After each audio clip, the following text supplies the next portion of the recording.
नमस्कार. बृहन्मुंबई महानगरपालिका शिक्षण विभाग अंतर्गत व्हर्च्युअल क्लासमध्ये तुम्हा विद्यार्थ्यांचे हार्दिक स्वागत. मी प्राची लुडवे आज तुम्हाला इयत्ता 10वी विज्ञान व तंत्रज्ञान मधील एक महत्त्वाचा पाठ शिकवणार आहे. चला तर पाठाला सुरुवात करूया. नमस्कार, मी प्राची लुडवे तुमची व्हर्च्युअल टीचर. आज तुम्हाला शिकवणार आहे विज्ञान व तंत्रज्ञान भाग 1 मधील एक महत्त्वाचा पाठ कार्बनी संयुगे, कार्बन कंपाउंड्स या पाठाचा पुढील भाग. मागील भागात आपण काही घटक पाहिले, थोडी उजळणी करूया. मागील भागात आपण होमोलोगस सिरीज म्हणजे काय ते पाहिलं. होमोलोगस सिरीज म्हणजे समजातीय श्रेणी म्हणजे काय, तर क्रमाक्रमाने वाढत जाणारी लांब असणारी कार्बन शृंखला आणि तिच्यामध्ये एखाद्या हायड्रोजनच्या जागी क्रियात्मक गट जोडल्यामुळे जी संयुगांची जी श्रेणी तयार होते तिला म्हणतात समजातीय श्रेणी. कळलं का? आणि क्रियात्मक गट आपण त्याच्या आधी शिकलो आहोत आधीच्या भागात. मग क्रियात्मक गट कोणता आहे त्याप्रमाणे वेगवेगळ्या समजातीय श्रेणी तयार होतात. उदाहरणार्थ अल्कोहोल श्रेणी, अल्डिहाइड श्रेणी. आता ही बघा, ही एक अल्कोहोल श्रेणी मी तुम्हाला दाखवली आहे की ज्यामध्ये मिथेन, इथेन यांचा एक हायड्रोजन रिप्लेस करून प्रत्येक ठिकाणी OH टाकलं आहे बघा, डॅश OH. आणि ही त्यांची नावं आहेत IUPAC सिस्टममध्ये. IUPAC सिस्टम म्हणजे काय, नॉमेनक्लेचर, तेही आपण शिकलो आहोत. संयुगांची नामकरण पद्धत पहिलं आपण पाहिलं सामान्य नामकरण पद्धत. मग सामान्य नामकरण पद्धतीमध्ये काय झालं, काही मूलद्रव्य काही कार्बनी संयुगांचीच नावं म्हणजे देता आली शास्त्रज्ञांना. आणि जेव्हा जसे आपण कार्बन शृंखला वाढत गेली तेव्हा गोंधळ उडू लागला. त्यामुळे ही जी आहे IUPAC पॅक नामकरण पद्धती, nomenclature system, international union of pure and applied chemistry या संस्थेने जी नामकरण पद्धती प्रचलित केली तिच्यामध्ये कोणत्याही प्रकारच्या कार्बनी संयुगाला नाव देता येते. त्यामध्ये नामकरण करण्याची ही पद्धत, जनक अल्केन जे कोणतं असेल ते मध्ये लिहायचं आणि त्याच्या आधी जे तुम्ही कोणतंही आपण म्हणू त्याला क्रियात्मक गट जो तुम्ही लावाल तो आधी लागेल किंवा नंतर लागेल. नंतर लागलं त्याला प्रत्यय म्हणायचा, आधी लागला तर उपसर्ग. तर मोस्टली जे हॅलोजन्स आहेत ते आधी लागतात आणि बाकी सर्व प्रत्यय हे जनक अल्केनच्या नंतर लागतात. त्यातली काही नावं इथे आपण पुन्हा उजळणी करूया. इथिलीन हे सामान्य नाव आहे आणि IUPAC नाव काय त्याचं, इथिन, डबल बॉन्ड आहे ना, त्यामुळे इथिन हे एक म्हणजे ही जी अल्केन गटाची ही जी अल्किन गटाची जी कूळ आहे त्याचं नाव हे IUPAC मध्ये इथिन. नंतर ॲसिटिलीन आहे, ट्रिपल बॉन्ड, तर त्याचं नाव इथाईन. हे तुम्हाला मागच्या वेळेला सांगितलं होतं मी. तिसरं आहे ॲसेटिक ॲसिड, मग त्याचं नाव काय, ऑइक ॲसिड. ॲसेटिक ॲसिड हा जो COOH ग्रुप आहे हां त्याला ऑइक ॲसिड म्हणतात. आणि 2 कार्बन आहे ना, तर इथेनच्या कुळामधलं आहे हे, मग ऑइक ॲसिड लागलं, इथेन ऑइक ॲसिड. हे आहे मिथाईल अल्कोहोल, अल्कोहोल ऑल म्हणतात त्यामुळे ह्याचं नाव मिथेनॉल. त्यानंतर खालचंही अल्कोहोल आहे पण इथाईल अल्कोहोल आहे त्यामुळे त्याचं नाव इथेनॉल. तर अशा प्रकारे IUPAC पद्धतीने नाव कसं द्यायचं हे आपण मागच्या वेळेला पाहिलं होतं. आज आपण पाहणार आहोत पाठाचा पुढील भाग, तो म्हणजे ह्या कार्बनी संयुगांचे काही कार्बनी संयुगांचे रासायनिक गुणधर्म. रासायनिक गुणधर्म साहजिकच त्यांच्यामध्ये क्रियात्मक गट आहेत. कार्बनी संयुग अल्किन कुळातली आहेत, त्यांची ऑक्सिजन बरोबर किंवा आणि इतर घटकांबरोबर क्रिया होणारच. तर पहिली महत्त्वाची क्रिया म्हणजे ज्वलन, कंबशन. कंबशन म्हणजे ज्वलन तुम्हाला माहिती आहे, कोणताही पदार्थ आपण ऑक्सिजनच्या सानिध्यात जाळला की त्यापासून ऑक्सिजन बरोबर क्रिया होऊन ऑक्सिडीकरण होतं, ऑक्साईड तयार होतं. त्याचप्रमाणे सर्व हायड्रोकार्बनसुद्धा ऑक्सिजनच्या उपस्थितीत त्यांचं ज्वलन होते, उष्णता आणि प्रकाश बाहेर फेकतात आणि कार्बन डायऑक्साईड आणि पाणी ही सामायिक उत्पादने तयार होतात. कारण सर्व हायड्रोकार्बनच्या बाबतीत म्हणून सामायिक म्हटलेलं आहे. मग ह्या काही रिॲक्शन पाहूया आपण. आता पहिलं फक्त कार्बनचं ऑक्सिजन बरोबर कार्बन डायऑक्साईड तयार होतं. कार्बन आपण कोळसा जाळतो की नाही, तेव्हा उष्णता आणि प्रकाश पण मिळते. उष्णतेमुळे आपण चुलीमध्ये तो कोळसा वापरतो, उष्णता देतो त्यामुळे, म्हणून त्याला आपण इंधन म्हणतो कार्बनला. मग त्याच कार्बनचं एक हायड्रोकार्बन आहे, ते सुद्धा ऑक्सिजन बरोबर जेव्हा क्रिया करतं तेव्हाही कार्बन डायऑक्साईड तयार होतं.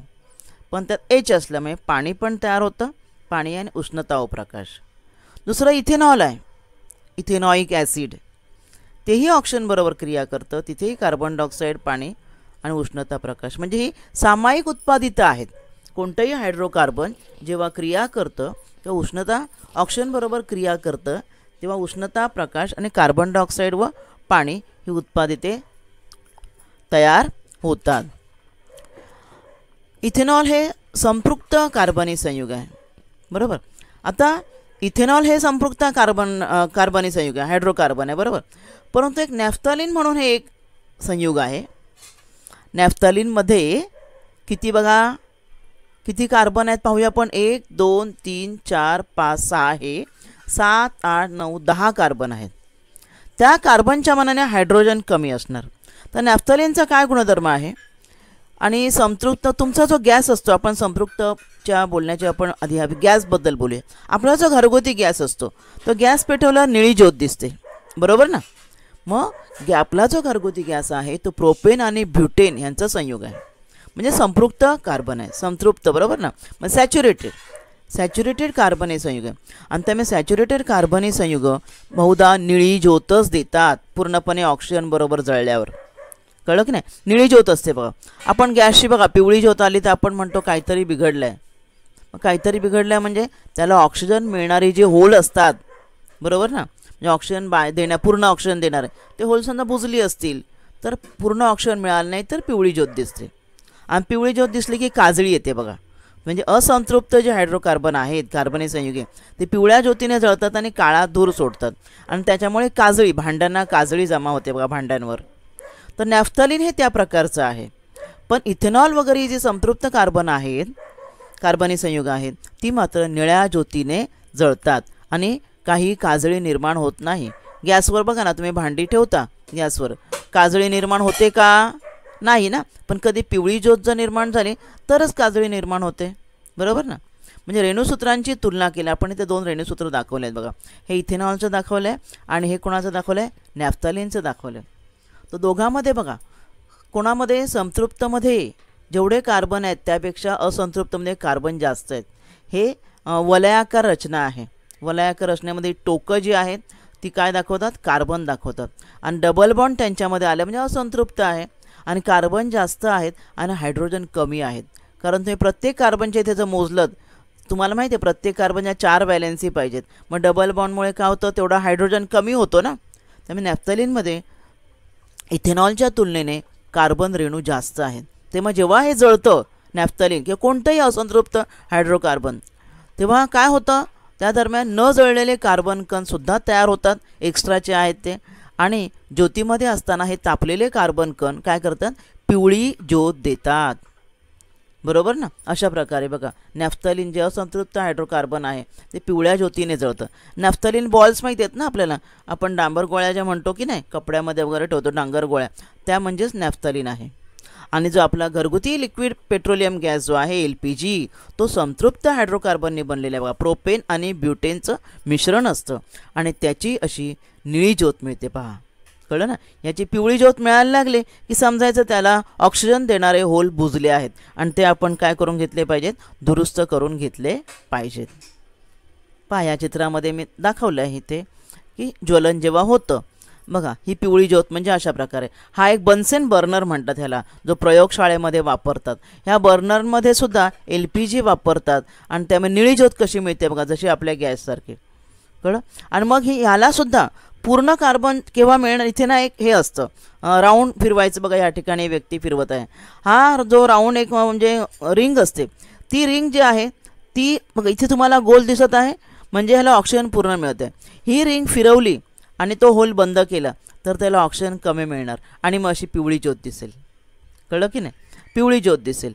आणि जर तो होल ओपन असेल तर निळी ज्योत दिसेल. म्हणजे बर्नरवर जर काजळी जमा झाली किंवा आपल्या शेगडीवर सुद्धा की समजायचं त्या आगम मार्ग म्हणजे या ठिकाणी ऑक्सिजन येण्याचं मार्ग आहेत ते बुजले आहेत आणि त्यामुळे इंधन फुकट जातं आणि ते अशा वेळेला बर्नरचे ह्या किंवा शेगडीचे हवेसाठी असलेले आगम मार्ग साफ करून घेणं आवश्यक आहे. पुढचा आपण गुणधर्म पण ऑक्सिडीकरण. बघा ज्वलनमध्ये सुद्धा ऑक्सिजनची क्रिया होते. आत्ताच बघितलं आपण कार्बनी संयुगांचं ऑक्सिजनची क्रिया होते. तसंच ऑक्सिडीकरण सुद्धा तेच आहे. कार्बनी संयुगे हवेमध्ये आपण पेटवली म्हणजे प्रज्वलित केली तर त्यांचा ऑक्सिजन बरोबर संयोग होतो आणि ते जळू लागतात हे आता आपण पाहिलं. आणि मग ह्या ज्वलन क्रियेमध्ये कार्बनी संयुगामधील काय होतं रासायनिक बंध तुटून कार्बन डायऑक्साईड आणि पाणी मिळतं आणि उष्णता प्रकाश हे पाहिलं आपण. म्हणजेच काय ज्वलन क्रियेमध्ये कार्बनी संयुगांचं पूर्णपणे ऑक्सिडीकरण होते आता आपण पाहिलं. तर काही कार्बनी संयुग अशी आहेत की ऑक्सिजनचा स्रोत म्हणून काही रासायनिक पदार्थ वापरले गेले. तुम्हाला कॅटॅलिस्ट शब्द माहिती असेल उत्प्रेरक. त्याप्रमाणे ऑक्सिडक असतात. ऑक्सिडक म्हणजे काय जे पदार्थ दुसऱ्या पदार्थांना ऑक्सिजन देतात ऑक्सिडीकरण क्रिया करण्यासाठी. कळलं की नाही. म्हणजे ऑक्सिजन बरोबर जाळणे हे सुद्धा ऑक्सिडीकरणच आहे. पण ऑक्सिजन देणारे पदार्थही असतात त्यांना ऑक्सिडीकारक किंवा ऑक्सिडक म्हणतात. उदाहरणार्थ पोटॅशियम परमॅंगनेट पोटॅशियम डायक्रोमेट हे नेहमीच्या वापरातील काही ऑक्सिडक आहेत आणि ह्यांचा का ऑक्सिडकाचा परिणाम कोणावर होतो या कार्बनी संयुगामध्ये जो क्रियात्मक गट असतो ना OH असेल किंवा कोणताही असेल त्याच्यावर परिणाम होतो. तर बघा या ठिकाणी पोटॅशियम परमॅंगनेटचं उदाहरण दिले. पोटॅशियम परमॅंगनेटमुळे आम्लारीधर्मी द्रावण सोडियम कार्बोनेटमधलं आपण द्रावण घेतलं तर इथेनॉलचं ऑक्सिडीकरण होतं आणि त्यापासून इथेनॉइक ॲसिड बनतं. आणि ह्या अभिक्रियेमध्ये फक्त क्रियात्मक गटाजवळील काही रासायनिक बंधच भाग घेतात. मग हे इथेनॉल आहे आणि त्याचं आम्लारीधर्मी KMnO4चं द्रावण आहे त्यामध्ये आपण इथेनॉल ॲड केलेलं आहे आणि ऑक्सिजनच्या सानिध्यात म्हणजे ऑक्सिजन हा मिळून देणार. आम्लारीधर्मी जो KMnO4 आहे ना पोटॅशियम परमॅंगनेट तो ऑक्सिजन पुरवणार आहे. कळलं का. आणि त्यापासून काय तयार होतं इथेनॉइक ॲसिड. म्हणजे काही बंधच तुटले बघा. OH तसंच राहिलं आणि हा CH2 आहे की नाही तो H2 निघाला आणि त्या ठिकाणी डबल बॉन्ड आला आणि हे C डबल बॉन्ड OH हे काय आहे इथेनॉइक ॲसिड आहे. ठीक आहे. अशा प्रकारे ऑक्सिडीकरण क्रिया आपण पाहिली. तिसरी क्रिया आहे समावेशन ॲडिशन रिॲक्शन. ॲडिशन रिॲक्शन म्हणजे काय तुम्ही बघा अभिक्रियांचे प्रकार मागील इयत्तेमध्ये मागील भागामध्ये आपण पाहिलेले आहेत. सामाईच्या आधी आणि 9वीला सुद्धा पाहिलेले आहेत अभिक्रियांचे वेगवेगळे प्रकार. जसं ऑक्सिडीकरण आता पाहिलं समावेशन नंतर पुढे प्रतियोजन. समावेशन म्हणजे ॲडिशन रिॲक्शन. ॲडिशन रिॲक्शन म्हणजे काय की कोणतेही पदार्थ दोन जेव्हा अभिक्रियाकारक असतात आणि त्यांची रासायनिक अभिक्रिया होऊन दोघांमधले सर्व अणू मिळून एकच उत्पादित जेव्हा मिळतं तेव्हा त्याला समावेशन अभिक्रिया म्हणतात. कळलं की नाही. मग तशी समावेशन अभिक्रिया कार्बनी संयुगामध्ये सुद्धा होते. एक कार्बनी संयुग दुसऱ्या संयुगाबरोबर संयोग पाहून दोन्ही अभिक्रियाकारकामधील सर्व अणू एकत्र येऊन एकच उत्पादित तयार होते याला म्हणतात समावेशन अभिक्रिया. आता कार्बन कार्बन बहुबंध म्हणजे काय डबल बॉन्ड ट्रिपल बॉन्ड हे काय क्रियात्मक गट असलेले असंतृप्त संयुग आहेत. आपण पाहिले ना सॅच्युरेटेड अनसॅच्युरेटेड. अनसॅच्युरेटेड म्हणजे असंतृप्त कोणती बहुबंध असलेली डबल बॉन्ड ट्रिपल बॉन्डवाले बरोबर ना. आणि त्यामुळे तयार होणारं उत्पादित हे संतृप्त असतं. म्हणजे कार्बन कार्बन बहुबंध असलेली असंतृप्त द्रावणं जी आहेत त्यांच्यामध्ये समावेशन क्रिया होते आणि ते काय देतात संतृप्त म्हणजे संपृक्त पदार्थ तयार होतो. विविध वनस्पती तेलं ही अनसॅच्युरेटेड असतात आणि त्यांची ब्रोमिन आणि आयोडीन बरोबर समावेशन क्रिया होते कक्ष तापमान आणि ती तात्काळ. कक्ष तापमान म्हणजे आपलं नॉर्मल टेम्परेचर जे आहे ना ते. आणि ही क्रिया तात्काळ होते. आणि असंतृप्त संयुग आहेत त्यांच्यामध्येही समावेशन क्रिया होते. मग त्यांचे हायड्रोजन बरोबर होते आणि हायड्रोजनच्या समावेशनाने त्यांचं संतृप्त संयुग तयार होतं. मात्र ह्या अभिक्रियेसाठी काय लागतं प्लॅटिनम किंवा निकेलसारखे उत्प्रेरक लागतात. कळलं की नाही. वनस्पतीजन्य तेल म्हणतो ना आपण हे निकेल उत्प्रेरकाच्या उपस्थितीमध्ये त्याचं बघा कसं हायड्रोजनच्या साह्याने जे समावेशन होतं म्हणजे हायड्रोजन बरोबर त्याला हायड्रोजनी भवन असे म्हणतात. हे बघा हे वनस्पती तेल आहे त्याचा एक जनरल फॉर्म्युला आहे. प्लॅटिनम निकेलच्या सानिध्यामध्ये त्याला उष्णता दिली आणि हायड्रोजन बरोबर त्याचं समावेशन होतं आणि हा जो पदार्थ तयार झाला ते संतृप्त संयुग तयार झालेलं आहे. म्हणजे आपली जी वनस्पती तेलं जी आहेत ना ते असंतृप्त असतात. कळलं की नाही. आणि त्यांचं समावेशन ब्रोमिन किंवा आयोडीन बरोबर होतं तसं हायड्रोजन बरोबर सुद्धा होतं त्यांचं समावेशन. कळलं ना. आणि मग त्यांचं रूपांतर संतृप्त संयुगामध्ये होतं.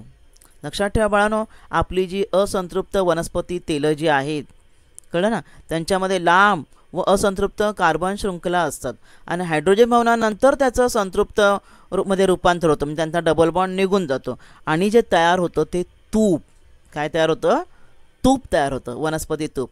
तर मी वनस्पती तूप जे आहे ते क्रिया करणार नाही, लक्षात ठेवा, कारण त्याच्यामध्ये ते संतृप्त झालेलं आहे ना.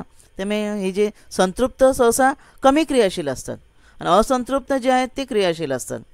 आणि दुहेरी बंधाने आपले जे असंतृप्त जे अनसॅच्युरेटेड फॅट्स असतात ना, ती आपल्याला आरोग्याला चांगली असतात.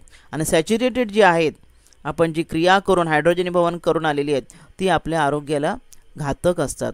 आता अनसॅच्युरेटेड कोणती फॅट्स किंवा तेलं कोणती? वनस्पती तेलं म्हणतो ना आपण, सनफ्लावर ऑइल किंवा करडईचं तेल वगैरे, ही तेलं आपल्याला आरोग्याला चांगली आहेत. आणि नंतर सॅच्युरेटेड करून आलेली जी असतात ती आपल्या आरोग्याला घातक असतात. पुढे आपण पाहणार आहोत पुढची क्रिया प्रतियोजन, सबस्टिट्यूशन. समावेशन म्हणजे काय होतं? ॲडिशन. प्रतियोजन म्हणजे रिप्लेसमेंट होणार. एखाद्या घटकाची जागा अभिक्रियाकारकामधील एखाद्या अणूची गटाची जागा दुसरा अणू घेतो, याला प्रतियोजन अभिक्रिया असे म्हणतात. मग आता हायड्रोकार्बनमध्ये जे CH-CC हे जे एकेरी बंध असतात ते काय? तुम्हाला म्हटलं, मी आत्ताच सांगितलं, संतृप्ति कशी असतात? क्रियाशील नसतात, बरोबर, अभिक्रियाशील नसतात. तरी पण काय होतं? सूर्यप्रकाशाच्या सानिध्यात मात्र हे जे संतृप्त हायड्रोकार्बन आहे त्यांचे क्लोरीन बरोबर जलद अभिक्रिया होते आणि ह्या अभिक्रियेमध्ये एक एक करून संतृप्त हायड्रोकार्बनमधला हायड्रोजन जो आहे त्याची जागा क्लोरीन अणू घेतो. कळलं की नाही? फक्त एकटा मिथेन, त्यामध्ये 4 उत्पादितं तयार होतात प्रतियोजन क्रियेमुळे. कशी होतात बघा. पहिला CH4, सूर्यप्रकाशामध्ये क्लोरीन ॲड हे केलेलं आहे त्याच्याबरोबर आणि रिप्लेसमेंट होते बघा. आता ॲड नाही, रिप्लेसमेंट. मग एक हायड्रोजन काढून एक Cl ॲड झाला बघा, CH3. आता कार्बनच्या 4 व्हॅलेन्सी व्हायला पाहिजेत ना, आपण पाहिल्या मागील भागात. तर मग एक Cl जोडला, प्लस काय तयार झालं? Hydrochloric acid. तरी अजून 3 हायड्रोजन आहेत. परत क्लोरीन ॲड होऊ शकतो, अजून एक हायड्रोजन कमी झाला, CH2Cl2. ठीक आहे, मिथिलीन डायक्लोराईड तयार झालं. परत उरल्या अजून 2 हायड्रोजन, अजून क्लोरीन क्रिया करू शकतो आणि पुन्हा CH-Cl3 तयार झालं. अजून एक हायड्रोजन शिल्लक आहे, तो ॲड होतो आणि CCl4 कार्बन टेट्राक्लोराईड तयार झालं, अधिक HCl. बघा, एका मिथेनने एवढी 4 उत्पादने तयार केली. मग कार्बनची मोठी मोठी शृंखला, त्याचे समजातक किती मोठे मोठे आहेत. हा फक्त एक कार्बनवाला, methane, propane, butane, pentane, hexane, म्हणजे यांच्यापासून किती मोठ्या संख्येने उत्पादित तयार होतील याची आपण कल्पना करू शकतो. म्हणजे ही जी आहे क्रिया जी आहे संतृप्त हायड्रोकार्बनची, कोणाबरोबर क्रिया होते? क्लोरीन बरोबर क्रिया होते, सबस्टिट्यूशन होते या ठिकाणी, म्हणून हिला प्रतियोजन अभिक्रिया असे म्हणतात. पुढे आपण पाहणार आहोत काही महत्त्वाची कार्बनची संयुगे. 2 महत्त्वाची कार्बनची बरीच संयुगे आहेत, त्यातले आपण 2 संयुग. एक म्हणजे ethyl alcohol, number 1 ethyl alcohol, ethanol. मग काय ते CH3, बरोबर ना, CH3 त्यातलं एक हायड्रोजन काढून OH लागलं. त्याचं जे नाव आहे कोणतं? इथाइल अल्कोहोल, इथेनॉल, हे त्याचं IUPAC नाव आहे आणि सामान्य नाव आहे इथाइल अल्कोहोल. याची आपण पहिली माहिती घेणार आहोत, नंतर मग इथेनॉइक ॲसिडची. मग हे जे तुम्हाला जे फिरतं जे रचनासूत्र दिसतंय ना, त्यामध्ये तुम्ही नीट पाहिलं तर तुम्हाला दिसेल, हा काळा जो कार्बन आहे त्याला हे व्हाईट 3 हायड्रोजन जोडलेत.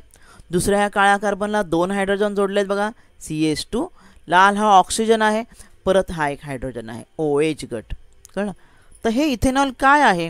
हे एक हायड्रोकार्बन आहे, कक्ष तापमानाला द्रव असतं. इथाइल अल्कोहोल, ज्याला आपण स्पिरिट म्हणतो ना, तेच आहे. याचा उत्कलनांक 78 डिग्री सेंटीग्रेड. किती कमी आहे बघा, 78 तापमानाला. म्हणजे स्पिरिटला तुम्ही जर माचीसने पेटवलंत ना तर लगेच पेट घेईल.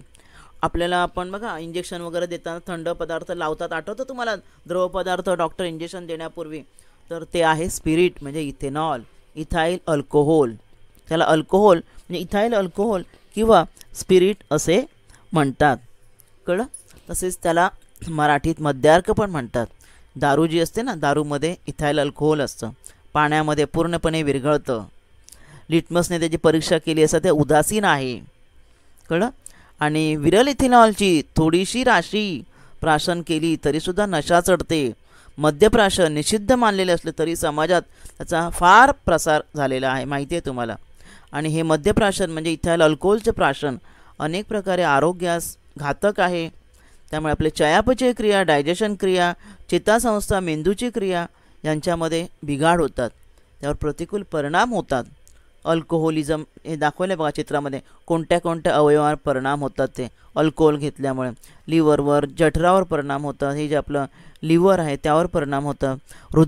हृदयावर परिणाम होतात. शुद्ध अल्कोहोल जे आहे म्हणजे निव्वळ मद्य, ॲब्सोल्यूट अल्कोहोल, निव्वळ मद्यार्क, ह्याची अगदी थोडीशी राशी जरी घेतली म्हणजे जे प्युअर अल्कोहोल, तरी ते प्राणघातक ठरू शकतं. कळलं तुम्हाला? म्हणजे जी दारू जी असते ना, तिथं काही अंश पाण्यामध्ये विरघळलेला असतो आणि म्हणजे डायल्युटेड असतं जे आपण जे म्हणतो ते, आणि जे प्युअर जर घेतलं तर त्याने प्राणही जाऊ शकतो.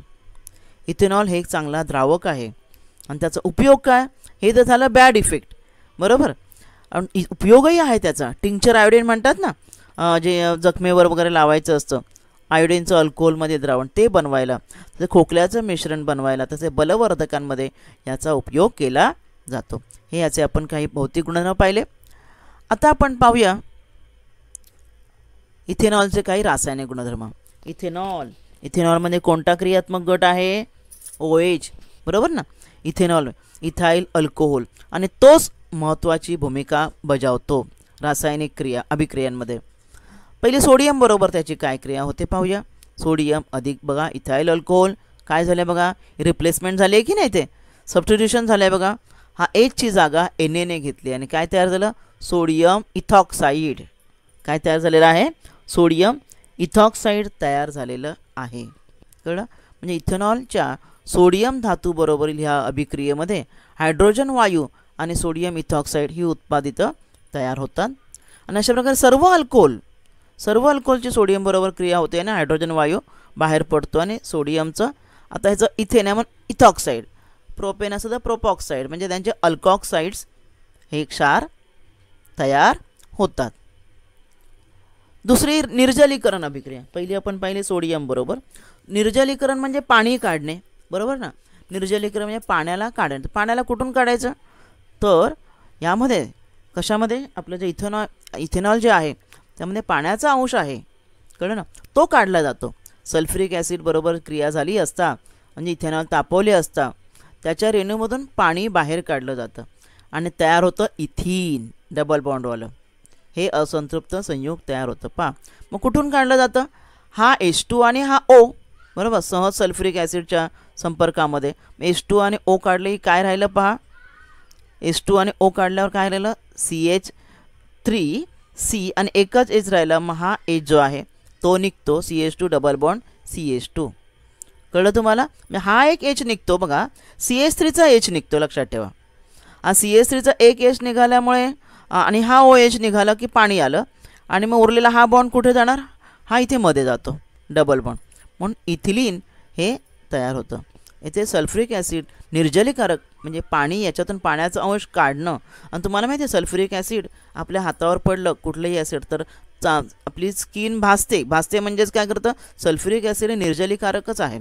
तुमच्या शरीरातलं पाणी खेचून घेणारा घटक आहे तो ॲसिड, तर तो अशा प्रकारे या अल्कोहोलमधून सुद्धा पाणी काढून टाकतो, म्हणून ही निर्जलीकरण अभिक्रिया आहे.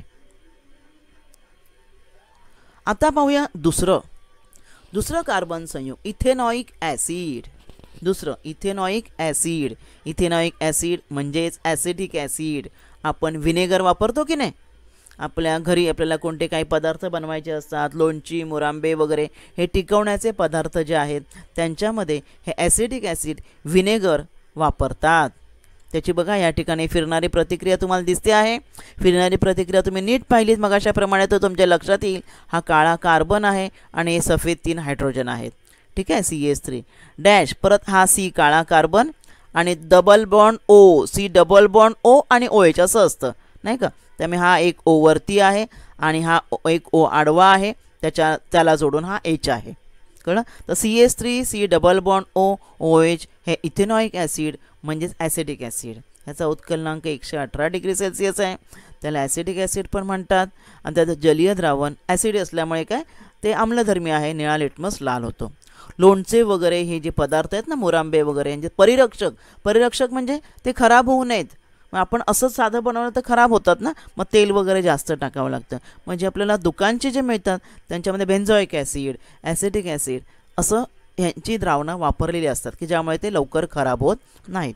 तर लोणच्यामध्ये परिरक्षक म्हणून जे विनेगर वापरतात तेच ॲसिटिक ॲसिड आहे. त्याचं पाण्यात बनवलेलं 5 ते 8% द्रावण असते. शुद्ध इथेनॉइक ॲसिडचा द्रवणांक द्रवात रूपांतर 17 डिग्री सेल्सिअसला होतं. बघा 17 डिग्रीला त्याचं द्रवणात रूपांतर होतं.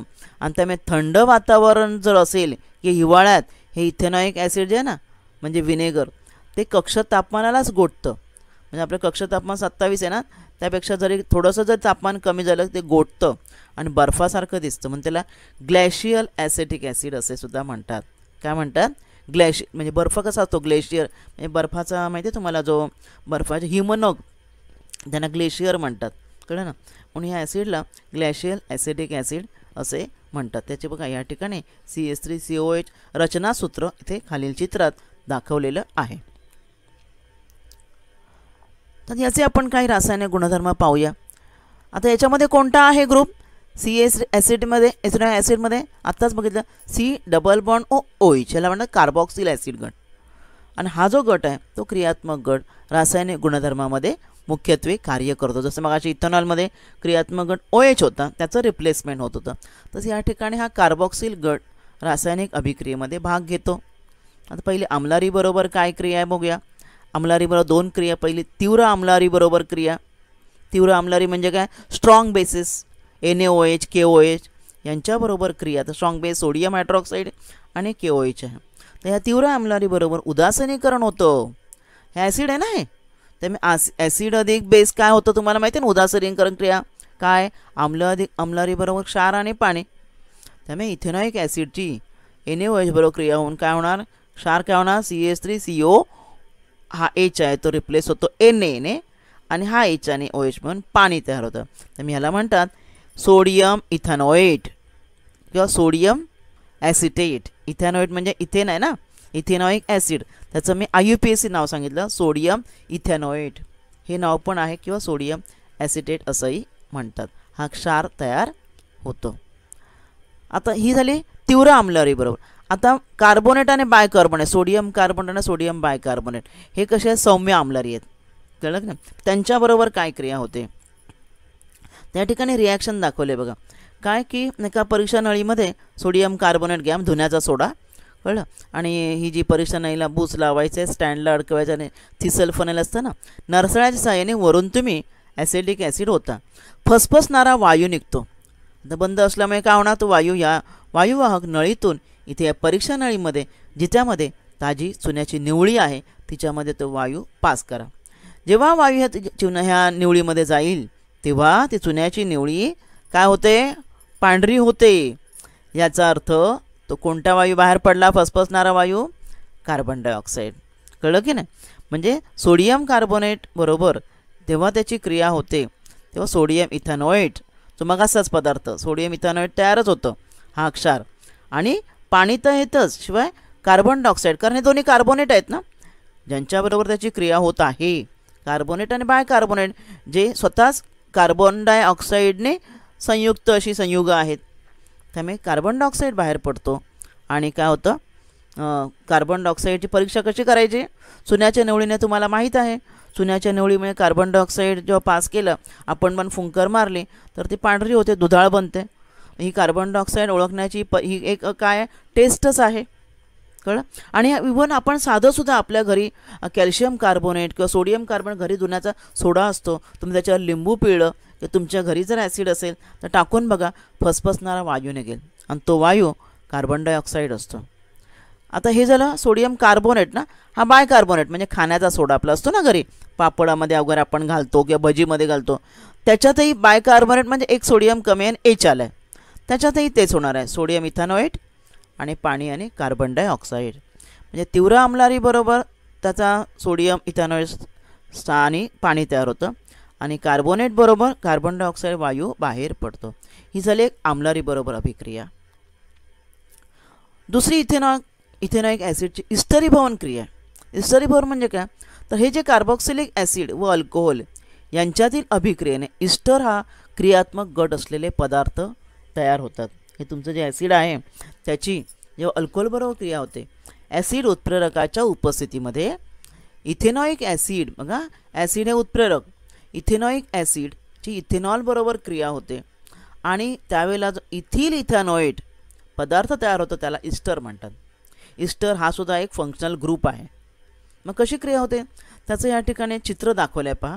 ह्या प्रयोगामध्ये काय करायचं आहे, इथेनॉइक ॲसिड आणि इथेनॉल आणि सल्फ्युरिक ॲसिडचे काही थेंब असे परीक्षणनळीमध्ये घेऊन डायरेक्ट गरम केलेलं नाही आहे. कारण हे दोन्ही पदार्थ कसे आहेत बघा, इथेनॉल जे आहे आपलं, इथेनॉलचं तर किती आहे बघा 78 बघितलं, म्हणजे एवढा कमी उत्कलनांक आहे बरोबर ना.